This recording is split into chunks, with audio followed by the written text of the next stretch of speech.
ଆଜି ହେଉଛି ରବିବାର। ମୁଁ କ'ଣ କରୁଛି ଆସନ୍ତୁ ମୁଁ ଆପଣମାନଙ୍କୁ ଦେଖାଉଛି।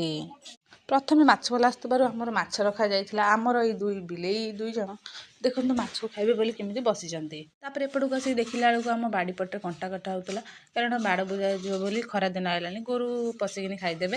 ଏଇଟା ହେଉଛି ଆମ ବାଡ଼ିର ଭିଉ, ଯେଉଁଟାକି ଆମ ଘର ପାଖକୁ ଲାଗିକି ରହିଛି। ଆଉ ଗୋଟେ ବାଡ଼ି ଆମର ଅଛି, ତ ମୁଁ ଆଉ କେବେ ଭିଡ଼ିଓରେ ଦେଖେଇବି।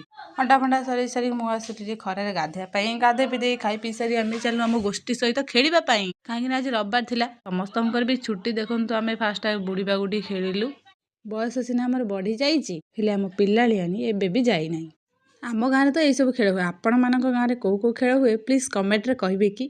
ଛୋଟରୁ ବଡ଼ ଯାଏ ଆମେ ସମସ୍ତେ ରବିବାର ଦିନ ଏକାଠି ହଉ, ଆଉ ଆମେ ଏମିତି ମିଶି ସବୁ ଖେଳିଥାଉ। ଆପଣମାନଙ୍କୁ ଯଦି ଆମର ଏଇ ଗାଁ ଭିଡ଼ିଓଟି ଭଲ ଲାଗିଥିବ ତାହେଲେ ସବସ୍କ୍ରାଇବ୍ କରିବାକୁ ଭୁଲିବେନି, ଆଉ ଗୋଟେ ଲାଇକ୍ କରିବା ପାଇଁ ବି ଭୁଲିବେନି। ଦେଖା ହବ ଆଉ ଗୋଟେ ବ୍ଲଗ୍ରେ। ରହିଲି, ଜୟ ଜଗନ୍ନାଥ।